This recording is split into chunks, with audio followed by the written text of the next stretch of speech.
मीठे बच्चे, याद और पढ़ाई से ही डबल ताज मिलेगा, इसलिए अपनी एम ऑब्जेक्ट को सामने रख दैवी गुण धारण करो.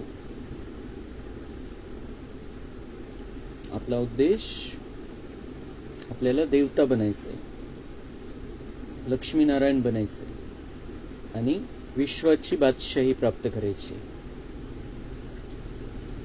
तर त्यासाठी बाबा म्हणतात याद और पढ़ाई, बाबांची आठवण आणि हा अभ्यास, बाबांची मुरली.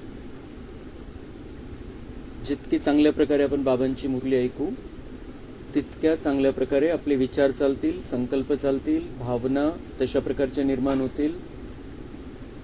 ते बोलण्यामध्ये येईल, कृतीमध्ये येईल आणि तो आपला संस्कार बनत जाईल. आपले जे इथले संस्कार आहेत ते आपल्याला बदलायचे, आपल्याला देवी देवतांचे संस्कार आपल्यामध्ये धारण करायचे. तर त्यासाठी बाबा जो अभ्यास देतात तो अभ्यास आपल्याला रोज करायचा आहे. तसंच विचार करायचा आहे, तसंच बोलायचं आहे, तसंच वागायचं आहे, तसंच एकमेकांशी कॉन्टॅक्टमध्ये राहायचं, संपर्कामध्ये यायचं आहे. और निरंतर बाबा की याद कि मैं आत्मा बाबा के साथ में हूँ, बाबा मेरे साथ में है. बाबांच्या व्हायब्रेशनमध्ये राहायचंय, बाबांच्या किरणामध्ये राहायचंय, बाबांकडे वरती परमधाममध्ये जायचंय, सूक्ष्मवतनमध्ये जायचंय, बाबांच्या सोबत सगळं राउंड मारायचं आहे दुनियेचा. तो किस हर प्रकार से हम बाबा की याद कर सकते हैं, हर संबंध से उसकी याद कर सकते हैं. जितना हम याद में रहेंगे, अलग अलग प्रकार से व्हरायटी, वेगवेगळ्या प्रकारच्या विविधतापूर्ण आठवण करायची आपल्याला बाबांची. ती आठवण आणि मुरलीचा अभ्यास. काय काय सांगितलं बाबांनी, मग मला काय परिवर्तन करायचंय स्वतःमध्ये, हे जितकं चालेल आपल्यामध्ये इतकं बाबा म्हणते डबल ताज मिलेगा. विश्वाची बादशाही पण मिळेल आणि आपल्याला आपण पवित्र स्थितीमध्ये पोहोचू. पवित्रतेचा मुकुट पण आणि विश्वाच्या बादशाहीचा मुकुट. तर पवित्रतेचा मुकुट तर आपल्याला इथं धारण करायचं. इथं जितकी पवित्र स्थिती राहील, शुद्ध स्थिती राहील, तर तो तिथला मुकुट तर ऑटोमॅटिक आपल्याला मिळणार आहे आणि तिथं ऑटोमॅटिक पवित्र स्थिती आहे. म्हणून तिथं डबल ताज आहे, एक पवित्रतेचा मुकुट आणि एक विश्वाच्या बादशाहीचा मुकुट.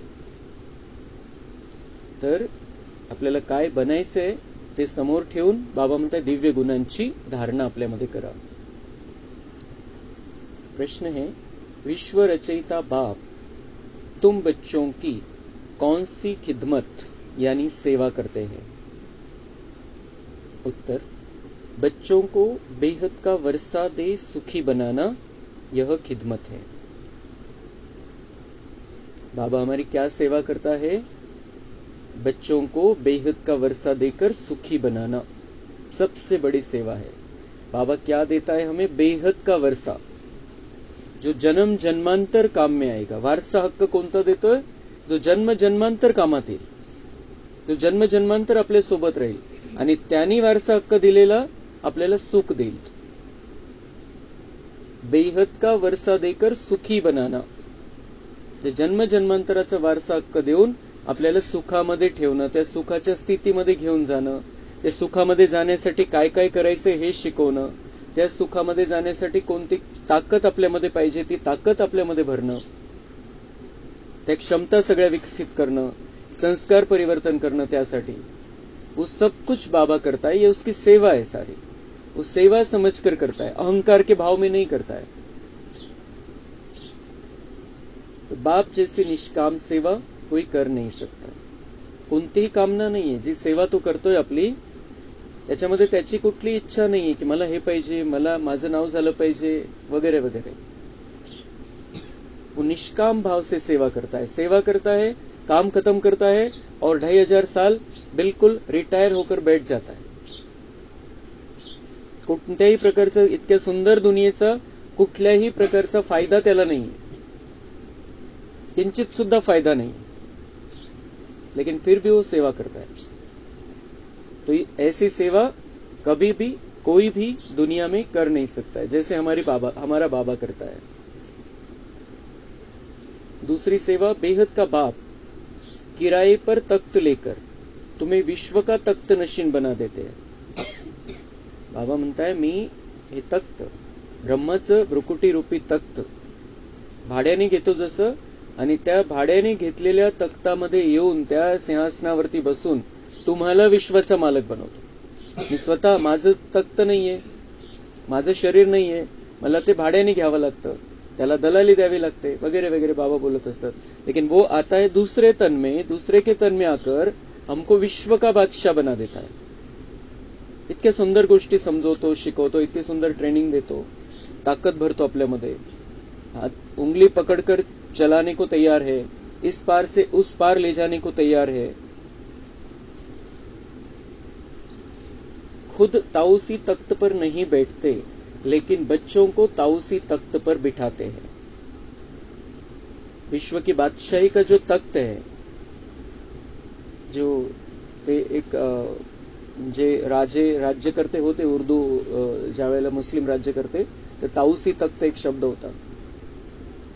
तो बाबा म्हणता है मैं भी तख्त पर बिठाता हूं, लेकिन मैं खुद तख्त पर नहीं बैठता हूं. राज्य सिंहासनावर मी कधीच बसणार नाही, कधी बसायचं नाही. बच्चांना राजा बनवायचंय, मला माझ्या बच्चांना राजा बनवायचंय, विश्वाची बादशाही द्यायची. तो हमारा बाबा कैसा है, हमने उसके बारे में इस तरीके से हर पल सोचते रहना चाहिए कि वो क्या कर रहा है. उसमें कुछ भी स्वार्थ नहीं है, उसको इस दुनिया का कोई सुख लेना नहीं, इतनी सुंदर दुनिया को देखना भी नहीं है. राज्य करना तो दूर की बात है, लेकिन फिर भी वो कितनी निष्काम सेवा कर रहा है, हर पल सेवा पर उपस्थित है हमारे लिए. बाप के तो जड़ मंदिर बनाते, उसमें उन्हें क्या टेस्ट आएगा. मजा तो बच्चों को है जो स्वर्ग का राज्य भाग्य लेते. बाबा म्हणतात माझे मंदिर बनवतात. सोमनाथचं मंदिर असो किंवा कुठलंही मंदिर असो, हिऱ्याचं असो, सोन्याचं असो, कशाचंही असो. बाबा म्हणतात मला काय टेस्ट यायची त्याच्यामध्ये, काही चैतन्यमध्ये थोडी आहे. मला काय टेस्ट यायची ते. भले हमारी भावना है, हमने बनाया, हमें भावना को समर्पित करने के लिए कुछ स्थान चाहिए था, इसलिए हमने मंदिर बनाए, मूर्तियां बनाई. हमने ही स्टार्ट किया था वो. हमारी भावनाएं समर्पित करने के लिए कुछ जगह चाहिए थी, तो हमने किया. पण बाबा म्हणते मला त्याच्यामध्ये काय इंटरेस्ट यायचा है. मजा किसको आएगा, बच्चों को आएगा जो स्वर्ग में जाकर राज्य करेंगे. डायरेक्ट राज्य करायचंय, राज्य चालवायचंय, एकमेकांच्या संबंध संपर्कामध्ये येऊन सुख शांती प्रेम आनंदाचा अनुभव घ्यायचा है. तो मजा तो बच्चों को आएगा. मुझे मंदिर की मूर्ति में रहकर क्या मजा आने वाला है, और मैं तो रहता भी नहीं हूं. आपण एक भावना समर्पित करण्यासाठी बनवलं ते. मूर्तीमध्ये राहायला जरी तर काय मजा येईल, आणि मूर्तीमध्ये राहायचं पण नाहीये.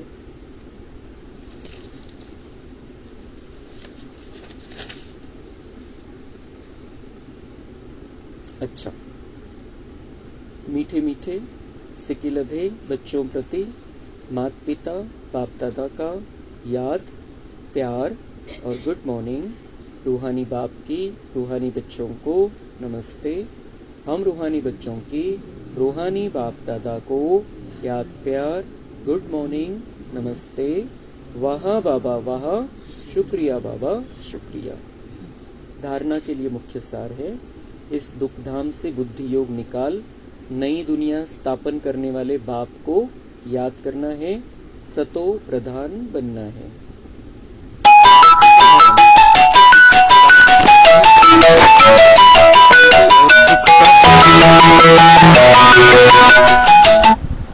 बाप समान प्रेम का सागर, शांति और सुख का सागर बनना है.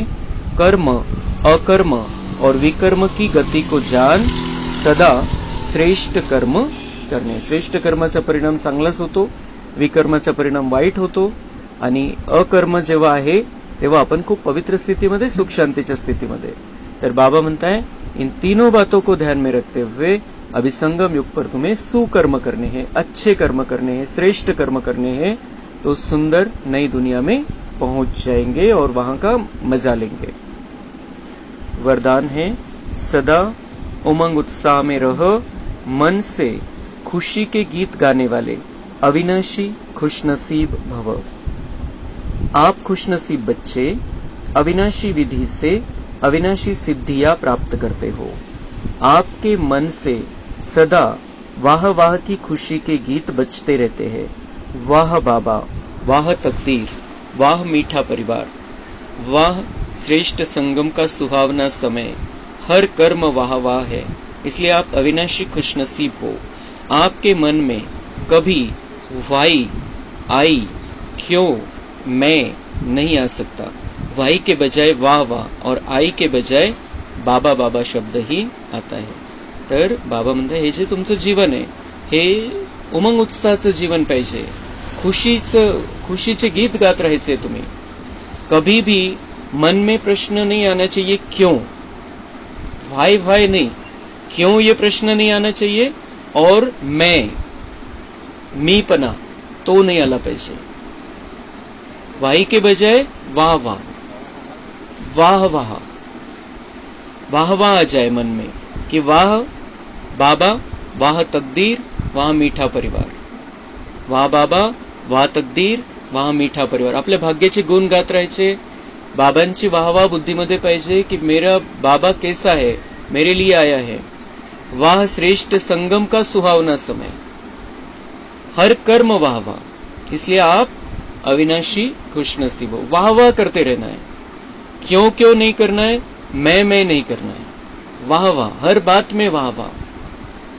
तो बाबा बाबा शब्द मैं के बजाय हमारी बुद्धि में आना चाहिए और वाह वाह के गीत सदा बजने चाहिए। कधी निराश नाराज कधी नहीं व्हायचे, परेशान कधी नहीं व्हायचे। स्लोगन है, जो संकल्प करते हो उसे अविनाशी गवर्नमेंट की स्टॅम्प लगा दो तो अटल रहेंगे। संकल्प करतोय आपण तर जसं बाबांनी त्याच्यावरती ठप्पा लावलेला आहे, स्टॅम्प लावलेला आहे, असं आपण पक्क करून घ्यायचंय। दृढ संकल्प करायचा आहे। मी संकल्प केला आणि त्याला शिक्का बाबांनी लावलेला आहे, म्हणजे ते पक्क झालं।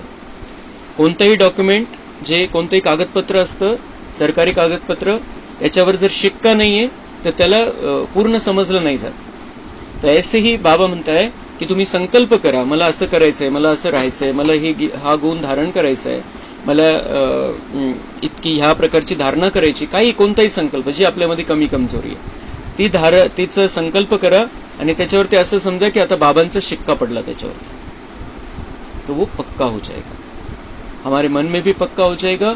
और बार बार अपने आप को याद दिलाना है, बाबा का स्टैम्प है इस पर। मम्मांचे महावाक्य, मातेश्वरी जी के मधुर महावाक्य, जीवन की आश पूर्ण होने का सुहावना समय। सुंदर समय आलेला आहे आपल्या जीवनामध्ये। आता ज्या सगळ्या आशा होत्या आपल्या त्या सगळ्या पूर्ण होण्याची वेळ आलेली आहे। मम्मा म्हणता है, हम सभी आत्माओं की बहुत समय से यह आश थी कि जीवन में सदा सुख शांति मिले। अब बहुत जन्म की आश कब तो पूर्ण होगी। अब यह है हमारा अंतिम जन्म, उस अंत के जन्म की भी अंत है। ऐसा कोई नहीं समझे मैं तो अभी छोटा हूँ। छोटे बड़े को सुख तो चाहिए ना, परंतु दुख किस चीज से मिलता है उसका भी पहले ज्ञान चाहिए। अब तुमको ज्ञान मिला है कि इन 5 विकारों में फंसने के कारण यह जो कर्म बंधन बना हुआ है उनको परमात्मा की याद अग्नि से भस्म करना है। यह है कर्म बंधन से छूटने का सहज उपाय। दुःख कशामुळे झालं, कर्मबंधनामध्ये बांधले गेलो। कर्मबंधन कशामुळे निर्माण झालं, कारण 5 विकारामध्ये आपण त्या प्रकारचं जीवन जगत आलो, 5 विकारांच्या चक्करमध्ये फसलो। तो अभी उससे छूटने का उपाय है कि अभी 5 विकारों को त्यागना है। जो कर्म बंधन बना हुआ है उनको परमात्मा की याद अग्नि से भस्म करना है। 5 विकारों से अपने आप को दूर रखना है और योग अग्नि से कर्म बंधन को काटना है, भस्म करना है, जलाकर खत्म कर देना है। इस सर्वशक्तिवान बाबा को चलते फिरते श्वासोश्वास याद करो। अब यह उपाय बताने की सहायता खुद परमात्मा आकर करता है। हा उपाय कोणी सांगितला, स्वतः परमात्मा ने, कि बाबा को, सर्वशक्तिवान बाबा है, उसको चलते फिरते याद करो। योग अग्नि से अपने पापों को भस्म करो, योग अग्नि से अपने विकारी जीवन को खत्म कर दो। परंतु इसमें पुरुषार्थ तो हर एक आत्मा को करना है। बाबा बताता है, बाबा समझाता है, मार्गदर्शन करता है, लेकिन पुरुषार्थ तो हमें हर एक को करना है, प्रत्येकाला करावा लागेल पुरुषार्थ। ते जर पाप भस्म करायचे, विकारांना खतम करायचे, बाबा सहायता करतोय, मार्गदर्शन करतोय, रस्ता दाखवतोय, ताकद द्यायला बसलेला आहे, पण पुढे होऊन आपल्याला करावं लागेल. परमात्मा तो बाप, टीचर, गुरु रूप में आए हमें वर्षा देते हैं, तो पहले तो उस बाप का हो जाना है, फिर टीचर से पढ़ना है, जिस पढ़ाई से भविष्य जन्म जन्मांतर सुख की प्रारब्ध बनेगी.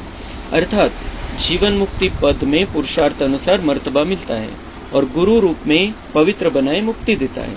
तो इस राज को समझ ऐसा पुरुषार्थ करना है. तिन्ही रूप त्याचे समजून घ्यायचे आणि तो तिन्ही रूपासहित आपला झालेला आहे, तसं त्या स्थितीमध्ये राहून त्याचं बनवून आपल्याला चांगल्या प्रकारचा पुरुषार्थ करायचा आहे. यही टाइम है पुराना खाता खत्म कर नई जीवन बनाने का. हीच ती वेळ आहे जेव्हा तुम्हाला सगळे जुने खाते समाप्त करता येतात, करू शकता तुम्ही, आणि नवं जीवन 5000 वर्षाचं नवं जीवन आपलं बनवून घेऊ शकता. मम्मा म्हणता यही वो समय है, इस समय के महत्व को पहचानो. आता तुम्ही सगळं जुनं संपवून टाकू शकता आणि नवं आपल्यासाठी निर्माण करू शकता. हीच ती वेळ, पुन्हा ही वेळ येणार नाही. इसी समय जितना पुरुषार्थ कर अपनी आत्मा को पवित्र बनाएंगे, उतना ही शुद्ध रिकॉर्ड भरेंगे, फिर सारा कल्प चलेगा. जितका पवित्र बनवाल स्वतःला पुरुषार्थ करून, जितकी शुद्धता तुमच्यामध्ये राहील, शुद्ध रेकॉर्ड करून घ्याल तुम्ही, स्वतःची रेकॉर्डिंग शुद्ध करून घ्याल, सारा कल्प चलेगी. ये रिकॉर्डिंग सारा कल्प चलेगी. तो सारे कल्प का मदार इस समय की कमाई पर है.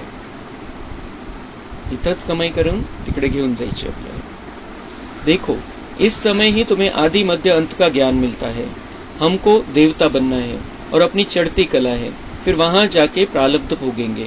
वहां देवताओं को बात का पता नहीं पड़ता कि हम गिरेंगे. अगर यह पता होता कि सुख भोगना फिर गिरना है, तो गिरने की चिंता में सुख भी भोग नहीं सकेंगे. हे ज्ञान आत्ताच मिळतं आपल्याला. देवतांना ज्ञान नाहीये. देवतांना ज्ञान असतं तर ती चिंता त्यांना पहिलेच निर्माण झाली असती त्यांच्यामध्ये, आणि ते जे तिथलं सुख आहे त्याचा आनंद घेता आला नसता. म्हणून हे ज्ञान बाबा संपवून टाकतो, काम झाल्यावर संपवून टाकतो, पण आपण संस्कार घेऊन जातो या ज्ञानाचे. अगर यह पता होता कि सुख भोगना फिर गिरना है, तो गिरने की चिंता में सुख भी भोग नहीं सकेंगे. तो यह ईश्वरीय कायदा रचा हुआ है कि मनुष्य सदा चढ़ने का पुरुषार्थ करता है, अर्थात सुख के लिए कमाई करता है. परंतु ड्रामा में आधा आधा पार्ट बना पड़ा है, जिस राज को हम जानते हैं. परंतु जिस समय सुख की बारी है, तो पुरुषार्थ कर सुख लेना है. यह है पुरुषार्थ की खूबी. एक्टर का काम है एक्ट करने समय संपूर्ण खूबी से पार्ट बजाना. आपण कलाकार आहे. कलाकाराचं काम काय असतं की जितकी आपल्यामध्ये क्षमता आहे ती सगळी दाखवून द्यायची. आपली कला गुण आपल्या पार्टमध्ये दाखवून द्यायची. आपल्यामध्ये किती क्वालिटी आहे ती आपल्या पार्टद्वारे दाखवून द्यायची. तितका अभिनय सुंदर करायचा. तर तसं आता आपला सुंदर पार्ट बाबांनी सांगितलेला आहे आपल्याला. तो पार्ट आपल्याला संगमयुगातला पार्ट रिपीट करायचा आहे. सतयुगातल्या पार्टची तयारी करायची. आपण चांगले कलाकार आहे तर चांगली कलाकारी आपल्याला दाखवायची, वागण्या बोलण्यामध्ये, विचारामध्ये, भावनेमध्ये. तो एक्टर का काम है एक्ट करने समय संपूर्ण खूबी से पार्ट बजाना, जो देखने वाले वाह वाह करे. इसलिए हीरो हीरोइन का पार्ट देवताओं को मिला है, जिन्हों का यादगार चित्र गाया और पूजा जाता है. निर्विकारी प्रवृत्ति में रहे, कमल फूल अवस्था बनाना, यही देवताओं की खूबी है. देवताओं की खूबी क्या है? देवताएं कैसे रहेंगे उस दुनिया में? कमल फूल समान. कमल फूल समान वहां रहने की बात नहीं है, लेकिन प्रैक्टिस यहाँ हुई रहेगी तो 2500 वर्ष तक हम सब जो भी देवी देवता है उस दुनिया में है, सब पवित्र स्थिति में रहेंगे, शुद्ध रहेंगे. तो इस खूबी को भूलने से ही भारत की ऐसी दुर्दशा हुई है. अब फिर से ऐसी जीवन बनाने वाला खुद परमात्मा आया हुआ है. अब उनका हाथ पकड़ने से जीवन नैया पार हो गया. बाबा आया है, अब बाबा का हाथ पकड़ कर रखना है. इतना सुंदर जीवन हमें बनाकर दे रहा है, उसका हाथ अब छोड़ना नहीं है. अब हम नैया में बैठे हैं, एक पैर इधर एक पैर उधर नहीं तो डूब जाएंगे. अब नैया में बैठे हैं, बाबा हमारा खिवैया है, उसके साथ में रहेंगे, नैया में बैठ कर रहेंगे आराम से, तो बाबा हमें इस पार से उस पार लेकर जाएगा. हम संगम युग से सतयुग में पहुंच जाएंगे वाया परम धाम. इसलिए बाबा का साथ कभी नहीं छोड़ना है, बाबा का हाथ सदा पकड़ कर रखना है. वो मेरी नैया पार लगा देगा. उसे हमें अपने आप को संपूर्ण रीति से समर्पित करना है. अच्छा. ओम शांती.